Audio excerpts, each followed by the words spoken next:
Nabi Musa nanya kepada Allah. Kan Nabi Musa ini julukannya, panggilannya Kalimullah, orang yang bisa ngomong langsung kepada Allah. Jadi kalau ada butuh apa-apa Nabi Musa mah tinggal miss call Allah. Ya Allah, langsung Allah ngangkat. Ada apa Musa gitu. Kayak kita telepon gitu ya. Nggak bisa ngelihat langsung tapi bisa telepon langsung. Begitu Nabi Musa calling, langsung Allah, ada apa Musa? Gini ya Allah, saya pengen nanya.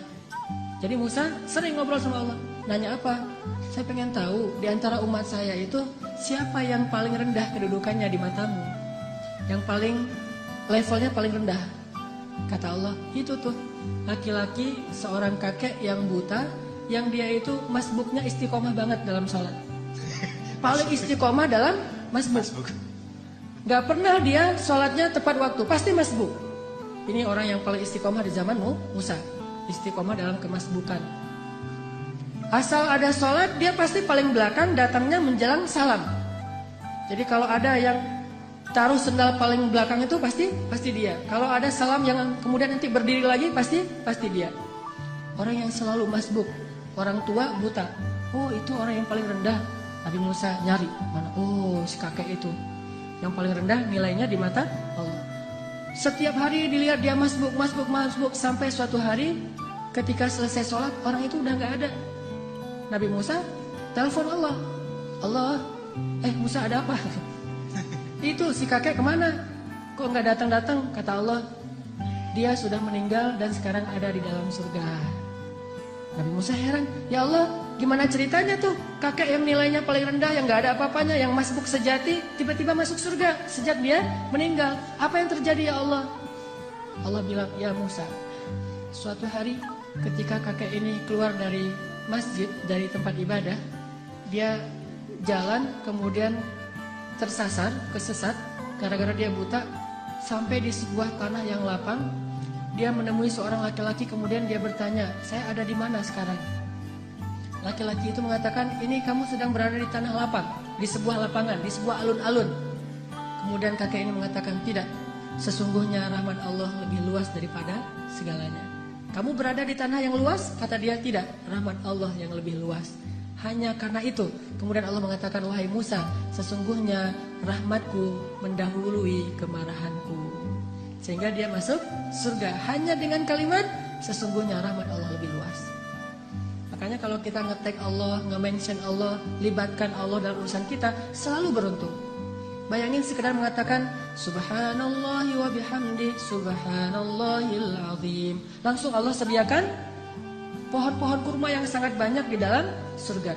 Begitu kita baca la haula wala quwata illa billah, Allah sediakan kunuz, harta yang ditaruh di dalam sebuah box yang sangat besar, disimpan di bawah arasy Allah Subhanahu wa taala. Mudah sekali. Karena kalau kita melibatkan Allah, yuridullahu bikumul yusra wa la yuridu bikumul usra. Salah kalau orang bilang, aduh gak usah bawa-bawa Allah lah, jadi susah. Enggak. Justru kalau kita bawa-bawa Allah jadi mudah. Karena Allah itu pada dasarnya pengen memudahkan kita, enggak pengen nyusahin kita. Yuridullahu bikumul yusra wa la yuridu bikumul usra. La yukallifullahu nafsan illa wus'aha. Sampai ketika turun ayat ittaqullaha haqqa tuqatih, bertakwalah kepada Allah sebenar-benar takwa. Para sahabat kemudian ngeluh, ya Rasulullah kami enggak sanggup kalau sebenar-benar takwa. Terus gimana? Turun lagi ayat di surat At-Taghabun, fattaqullaha mastata'tum. Kalau enggak bisa sebenar-benar takwa, ya udah bertakwa semampu kalian aja. Coba lihat. Allah memudahkan urusan hambanya. Sehingga kalau kita melibatkan Allah, maka insya Allah Allah akan memudahkan urusan kita. Kisah lagi, mungkin ada 2 atau 3 kisah lagi. Bukti bahwa kalau kita melibatkan Allah itu mudah. Ada seorang nenek di zaman Nabi Musa, sudah menikah sekian puluh tahun belum dikaruniai anak. Datang kepada Nabi Musa, ya Nabi Allah, ada apa nek? Saya mau minta tolong. Ya, saya itu udah nikah sekian tahun tapi belum dikaruniai anak. Sedangkan engkau bisa bicara langsung dengan Allah. Boleh nggak saya minta tolong? Minta dong ke Allah, ya Allah beri saya 1 orang anak saja. Oh baik nek, nggih gitu kata Nabi Musa. Telepon, ya Allah. Allah bilang, ada apa Musa? Ini nih, Ada nenek-nenek minta diberikan anak 1 orang aja katanya, karena dia tidak punya keturunan. Apa kata Allah? Ya Musa, bilang kepada nenek itu bahwa takdirnya dia tidak akan punya anak. Itu sudah takdir. Kemudian Nabi Musa bilang, Nek, sabar ya. Kata Allah, oh ya, udah ada jawaban dari Allah, udah ada. Gimana jawabannya? Takdir nenek mah gak akan punya anak. Oh gitu, ya sudah, assalamualaikum, waalaikumsalam, pulang. Sepanjang jalan sampai di rumah dia mengatakan, ya Rahim, ya Rahim. Memang takdir saya tidak akan punya anak, tetapi Engkau Maha Rahim, beri saya anak, ya Rahim. Jadi dia ngeyel gitu. Terus saja minta sama Allah dengan bahasa yang lembut, ya Rahim, ya Rahim. Besok datang lagi ketemu Nabi Musa, assalamualaikum, waalaikumsalam. Nenek yang kemarin, ada apa nek? Gitu. Sama Nabi Musa masih yang kemarin gitu. Apaan? Minta dong ke Allah lagi supaya dikasih anak. Lah kan udah kemarin katanya takdirnya gak akan punya anak. Siapa tahu sekarang berubah. Ini nenek nih. Sikoh billah, yakin banget sama Allah. Karena gak mau ngecewain, walaupun Nabi Musa juga udah tahu takdirnya kayak gitu. Ya udah Nabi Musa telepon lagi. Ya Allah, ini si nenek yang kemarin. Oh ya Musa, jawab aja kayak kemarin. Bahwa dia gak akan punya anak. Nek, saya bilang juga apa? Takdirnya nenek gak akan punya anak. Udah bersabar aja.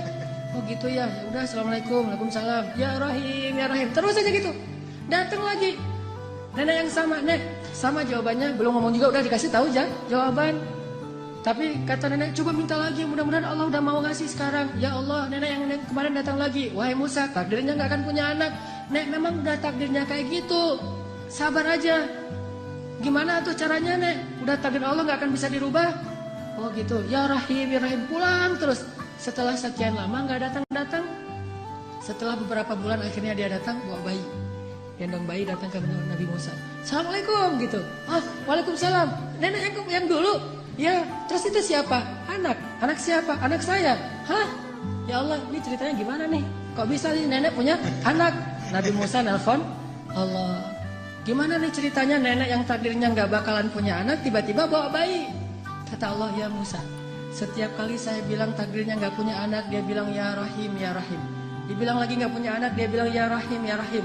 Wahai Musa, ketahuilah sesungguhnya rahmat saya mendahului takdir. Sehingga dengan rahmat Allah, Allah mengubah takdir nenek ini yang tadi gak punya anak jadi punya anak.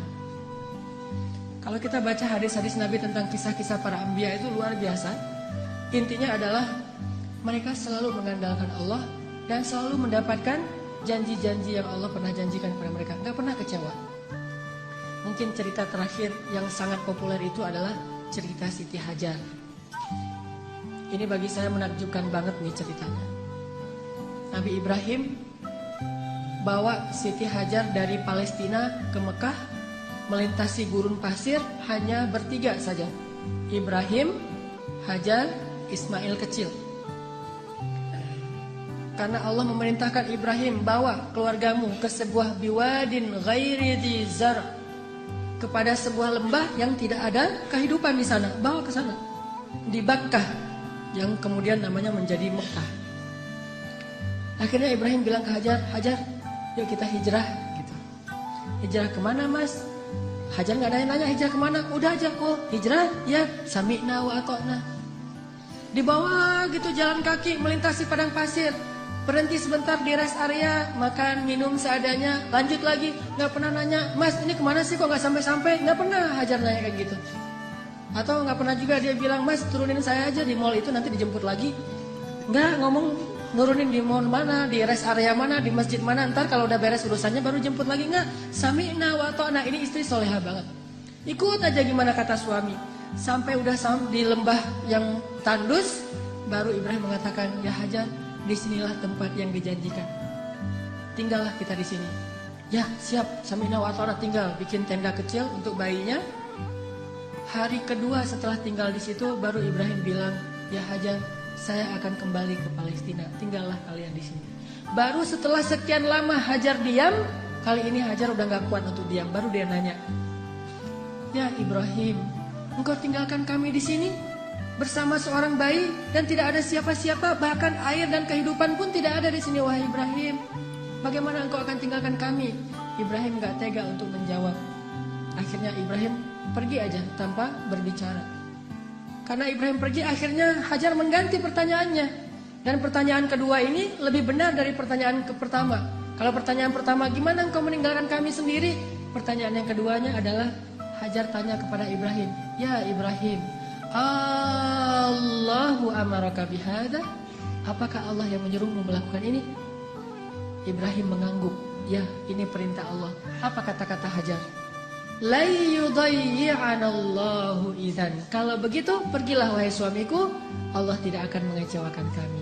Ini namanya keep the faith. Kalau udah libatin Allah, berubah semuanya. Kalau tadi khawatir, galau, sedih, takut, tapi begitu nanya Allahu amaraka bihada, yang menyuruh kamu melakukan ini wahai Ibrahim? Ya, kata Ibrahim, la yudayyi'anallahu idzan. Kalau gitu pergilah wahai suamiku, Allah tidak akan mengecewakan kami. Jadi kalau ada suami pergi tiba-tiba, kemana mas? Itu pertanyaannya salah, nggak usah dijawab. Tapi kalau nanyanya, mas ini Allah yang nyuruh, ya oh pergi aja. Gak apa-apa juga sebulan, setahun, Allah tidak akan mengecewakan kami. Kemana ternyata? Ikut taklim, ikut mungkin ada itikaf di mana. Kalau Allah yang nyuruh, maka istri akan tenang. Tapi kalau bukan Allah yang nyuruh, ini kenapa mas kok pergi? Allah yang nyuruh, bukan tuntutan sosial media. Ada yang lagi harus saya selesaikan, ada yang jadi selebgram, saya pengen deketin. Nah, ini baru namanya perlu khawatir. Tapi kalau Allah yang nyuruh, insya Allah aman. Pergilah Mbak Ibrahim, Allah gak akan ngecewain kami. Ibrahim pergi, kemudian kita tahu adegannya, ternyata kehabisan air, Ismail nangis-nangis, Hajar lari antara Safa dan Marwah. Allah gak mengecewakan mereka dan memberikan air yang tidak pernah berhenti mengalir sampai hari ini. Dan itu air mukjizat banget loh. Gimana mukjizat? Kalau lagi banyak jamaah haji atau umroh di Mekah, air itu tidak akan kekurangan. Setiap hari orang minum air Zam-Zam. Kalau saya lagi umroh tuh, selain minum, bahkan setiap hari dibawa dalam botol aqua. Kita kalau pergi ke masjid itu bawa botol aqua kan ya. Terus ngisi air Zam-Zam. Di dalam hotel, kita nggak pernah minum air aqua dari hotel. Selalu minum Zam-Zam yang dibawa dari masjid. Bayangin, dalam sehari 5 kali orang membawa air Zam-Zam setiap waktu sholat. Dan jumlah jamaahnya itu bisa sampai 3 juta. Kalau musim haji. Lalu ketika mereka pulang, mereka membawa minimal 5 liter air Zam-Zam di seluruh dunia. Sebanyak 3 juta orang. Air Zam-Zam tidak mengering. Keluar sebanyak-banyak yang dibutuhkan. Tapi begitu haji selesai, umrah belum dibuka, Mekah sepi. Tidak ada yang umrah kecuali orang lokal saja. Paling-paling ratusan orang, tidak sampai 1000 orang. Tapi walaupun yang datangnya sedikit, yang minumnya sedikit, air Zam-Zam tidak membanjiri kota Mekah. Ini namanya berkah. Kalau butuh banyak keluar banyak, kalau butuh sedikit keluar sedikit. Bukan pas butuh banyak airnya putus, atau pas butuh sedikit airnya jadi banjir. Soalnya biasanya keluarnya banyak. Enggak kayak gitu Zam-Zam, sangat berkah. Dan itu gara-gara kata Hajar, la yudayyi'anallahu idzan. Allah enggak bakalan ngecewain kami. Maka teman-teman, ayo kita belajar melibatkan Allah dalam urusan kita. Ada masalah dikit, oh serahin sama Allah sambil berikhtiar. Tapi jangan bergantung kepada ikhtiar. Ikhtiar hanya sebuah kewajiban kita yang diperintahkan Allah. Tetapi hati kita tidak boleh bergantung kepada ikhtiar. Hati kita bergantung di langit kepada Allah Subhanahu wa ta'ala. Andalkan Allah.